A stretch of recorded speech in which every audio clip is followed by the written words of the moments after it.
नमस्कार दोस्तों, मैं रविंद्र त्रिपाठी आप सबका अपने YouTube channel cinema with Ravindra Tripathi पर स्वागत करता हूं।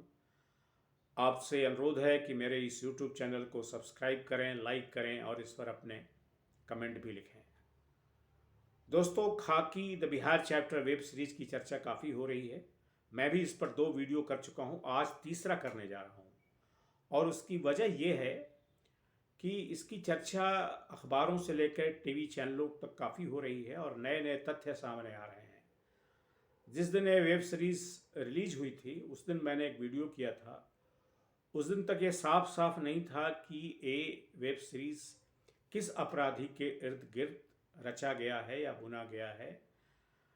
और अब जो तथ्य सामने आ रहे हैं उनमें यह साफ हो गया है कि एक ज़माने का जो बिहार का जो कुख्यात अपराधी था पिंटू महतो, वही इसका चंदन महतो है जिसका किरदार अविनाश तिवारी ने निभाया है।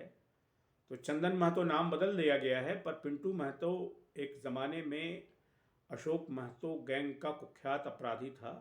वो अभी भी जीवित है और एक राजनीतिक दल में भी शामिल हो गया है, जिसका नाम मैं जानबूझ करके नहीं ले रहा हूँ क्योंकि मैं कभी किसी राजनीतिक कंट्रोवर्सी में फ़िलहाल अपने इस वीडियो को नहीं डालना चाहता। लेकिन पिंटू महतो अभी जीवित है और वो जो गैंग था अशोक महतो और पिंटू महतो का, जिसका एक बड़ा मुख्य जिसको किरदार था या जो भी कहें, जो जो सबसे कुख्यात अपराधी था पिंटू महतो, उसने जो एक राजो सिंह कांग्रेस के नेता हुआ करते थे उनकी भी हत्या की थी, आरोप लगा था। तो बहुत सारी चीज़ें हैं और एक तरह से एक जाति युद्ध में एक पूरा गैंगवार परिणत हो गया था।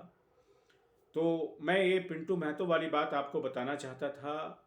और एक जो बिहार की राजनीतिक इतिहास से हाल से वाकिफ़ हैं, लगभग जो 25-26 साल पहले का इतिहास जानते हैं, उनको मालूम होगा कि पिंटू महतो अशोक महतो गैंग जो है बिहार में कितना प्रभावशाली था। पिंटू महतो अशोक महतो नवादा जेल से भागे भी थे। इसमें भी दिखाया गया है कि चंदन महतो नवादा जेल से भागता है। उसने पुलिस वालों की हत्या की थी, मैंने कई हत्याएं की थी। और उस ज़माने का जो जब वो गैंग सक्रिय हुआ था तो बिहार और झारखंड अलग नहीं हुए थे, तो दोनों जगह सक्रिय था, आज के झारखंड में भी, जो उसमें बिहार ही था। तो कुल मिलाकर के जो पिंटू महतो की कहानी है उसके इर्द गिर्द जो है रचा गया है वेब सीरीज़, इसी के बारे में बताना चाहता था।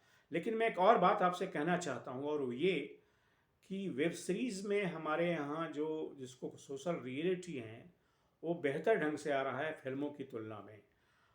मुझे हाल के कई वेब सीरीज़ ऐसे देखे हैं, सबके नाम बताने की ज़रूरत नहीं है, लेकिन जैसे मिर्ज़ापुर को मान लीजिए या महारानी नाम लीजिए या खाकी द बिहार चैप्टर की मान लीजिए, तो इसमें जो सोशल रियलिटी है, जिसमें पॉलिटिकल रियलिटी भी शामिल है, जिसमें इकोनॉमिक रियलिटी भी वाली शामिल है, जिसमें कास्ट रियलिटी भी शामिल है, ये सब चीज़ें मिला जुला कर के जो सामने आ रहा है उसको एक बड़े पैमाने पर भारतीय जो मौजूदा समाज है उसकी जो पेचीदगियाँ हैं, उसके जो जटिलताएं हैं, उसमें जितने तरह की झगड़े हैं, क्योंकि क्राइम सिर्फ क्राइम नहीं होता, क्राइम के पीछे एक सोशोलॉजिकल रीज़न भी होता है। तो ये सारी चीज़ें आ रही हैं, तो मुझे लगता है कि वेब सीरीज़ को एक वेब सीरीज़ डिस्कोर्स भी होना चाहिए, जैसे फिल्मों का डिस्कोर्स है, फिल्म क्रिटिक होते हैं, वैसे लगता है वेब सीरीज़ को लेकर के एक बड़ा जिसको कहते हैं सोशोलॉजिकल स्टडी हमारे समाज में होना चाहिए। ये भी मैं आपके साथ शेयर करना चाहता था। आज के वीडियो में दोस्तों सिर्फ इतना ही। Thank you very much.